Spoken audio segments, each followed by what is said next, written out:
বিসমিল্লাহির রহমানির রহিম।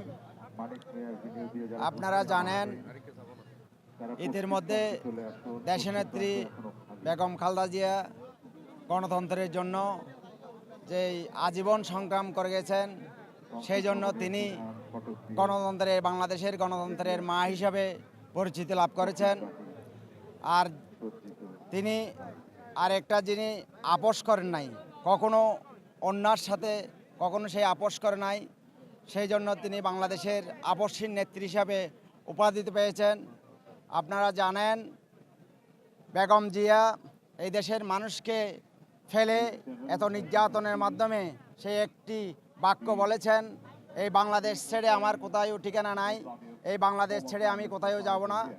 সেই জন্য বাংলাদেশের মানুষ ছেড়ে যখন সে যায় নাই, আজকে সেই বাংলাদেশের মানুষ প্রমাণ করে দিয়েছে, বাংলাদেশের প্রত্যেকটা মানুষের অন্তরে আমাদের এই বেগম জিয়া যেই স্থান করে নিয়েছে, আজীবন মানুষের অন্তরে বেগম জিয়া মানুষের হৃদয়ে থাকবে। এটাই আমাদের নেত্রী, যেই জিয়াউর রহমান থেকে শুরু করে আমাদের প্রিয় নেত্রীর সুযোগ্য উত্তরসূরি তারেক জিয়া আমাদের মাঝে এখন বেঁচে আছে।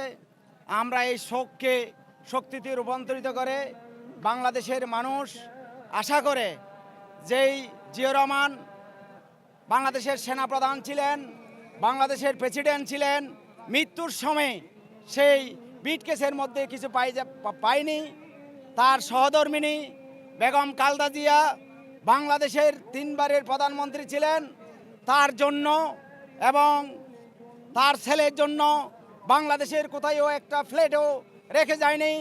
তার এই সুযোগ্য সন্তানের মধ্যে এই বাংলাদেশের নিরাপদ, এই বাংলাদেশ সুখী সমৃদ্ধি বাংলাদেশ গড়ে তোলার জন্য এই শোককে শক্তিতে রূপান্তরিত করলে বাংলাদেশের সকল জনগণ তারেক জিয়ার পাশে থাকবে, এই আশা ব্যক্ত করে আমার সংক্ষিপ্ত বক্তব্য এখানে শেষ করছি। ধন্যবাদ আপনাদেরকে। আমার মনে হয় আসলে লক্ষ্য নয়, এটা বাংলাদেশের আজকে কুটি ছেড়ে যাবে। এই আজকে যে বিশাল মাঠ আপনারা দেখতেছেন, আপনাদের সাংবাদিক ভাইদের মধ্যে আমি মনে করি আমি সুদূর বাঁশখালী থেকে এসেছি, বাঁশখালী থেকে অনেকে, চট্টগ্রাম বাঁশখালী থেকে এসেছি। 16 আসনের আমাদের মিশকাতুল ইসলাম চৌধুরী পাপ্পাভাইয়ের নির্দেশে আমরা সবাই অনেকজন এখনও রাস্তার মধ্যে আছে, আমাদের সাথে ভিতরে আছে, যোগাযোগ করতেছে।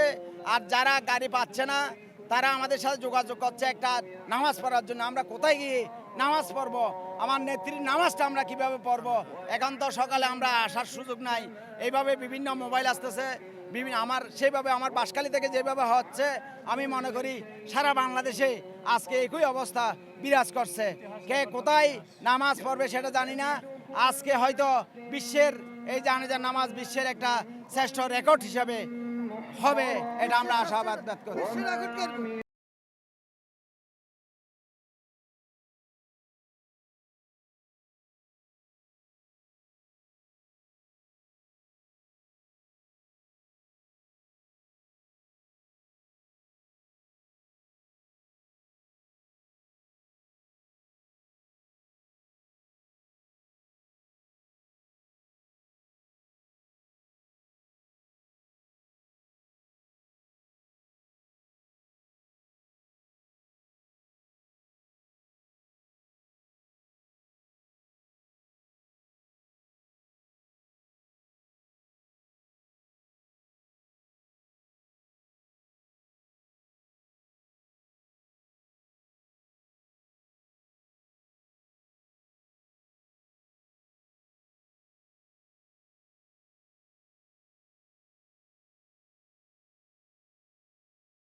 বিসমিল্লাহির রহমানির রহিম।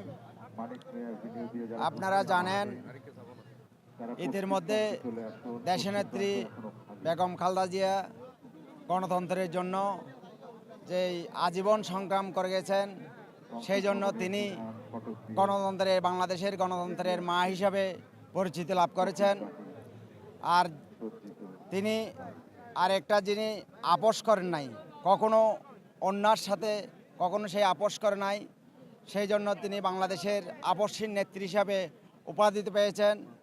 আপনারা জানেন বেগম জিয়া এই দেশের মানুষকে ফেলে এত নির্যাতনের মাধ্যমে সেই একটি বাক্য বলেছেন, এই বাংলাদেশ ছেড়ে আমার কোথাও ঠিকানা নাই, এই বাংলাদেশ ছেড়ে আমি কোথাও যাব না।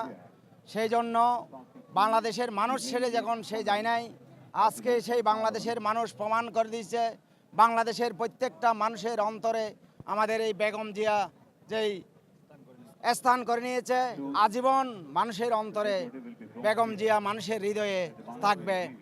এটাই আমাদের নেত্রী যেই জিয়াউর রহমান থেকে শুরু করে আমাদের প্রিয় নেত্রীর সুযোগ্য উত্তরসূরি তারেক জিয়া আমাদের মাঝে এখন বেঁচে আছে। আমরা এই শোককে শক্তিতে রূপান্তরিত করে বাংলাদেশের মানুষ আশা করে যেই জিয়াউর রহমান বাংলাদেশের সেনাপ্রধান ছিলেন, বাংলাদেশের প্রেসিডেন্ট ছিলেন, মৃত্যুর সময় সেই বিট কেসের মধ্যে কিছু পায়নি। তার সহধর্মিণী বেগম খালেদা জিয়া বাংলাদেশের 3 বারের প্রধানমন্ত্রী ছিলেন, তার জন্য এবং তার ছেলের জন্য বাংলাদেশের কোথাও একটা ফ্ল্যাটও রেখে যায়নি। তার এই সুযোগ্য সন্তানের মধ্যে এই বাংলাদেশের নিরাপদ, এই বাংলাদেশ সুখী সমৃদ্ধি বাংলাদেশ গড়ে তোলার জন্য এই শোককে শক্তিতে রূপান্তরিত করলে বাংলাদেশের সকল জনগণ তারেক জিয়ার পাশে থাকবে, এই আশা ব্যক্ত করে আমার সংক্ষিপ্ত বক্তব্য এখানে শেষ করছি। ধন্যবাদ আপনাদেরকে। আমার মনে হয় আসলে লক্ষ্য নয়, এটা বাংলাদেশের আজকে কুটি ছেড়ে যাবে। এই আজকে যে বিশাল মাঠ আপনারা দেখতেছেন, আপনাদের সাংবাদিক ভাইদের মধ্যে আমি মনে করি আমি সুদূর বাঁশখালী থেকে এসেছি, বাঁশখালী থেকে অনেকে চট্টগ্রাম বাঁশখালী থেকে এসেছি। 16 আসনের আমাদের মিশকাতুল ইসলাম চৌধুরী পাপ্পা ভাইয়ের নির্দেশে আমরা সবাই অনেকজন এখনো রাস্তার মধ্যে আছে, আমাদের সাথে ভিতরে আছে, যোগাযোগ করতেছে। আর যারা গাড়ি পাচ্ছে না তারা আমাদের সাথে যোগাযোগ করছে একটা নামাজ পড়ার জন্য। আমরা কোথায় গিয়ে নামাজ পড়ব? আমার নেত্রীর নামাজটা আমরা কিভাবে পড়ব? এখন তো সকালে আমরা আসার সুযোগ নাই। এইভাবে বিভিন্ন মোবাইল আসতেছে, সেইভাবে আমার বাঁশখালী থেকে যেভাবে হচ্ছে, আমি মনে করি সারা বাংলাদেশে আজকে একই অবস্থা বিরাজ করছে। কে কোথায় নামাজ পড়বে সেটা জানি না। আজকে হয়তো বিশ্বের এই জানাজার নামাজ বিশ্বের একটা শ্রেষ্ঠ রেকর্ড হিসাবে হবে, এটা আমরা আশাবাদ ব্যক্ত করি। নিশ্চিত করা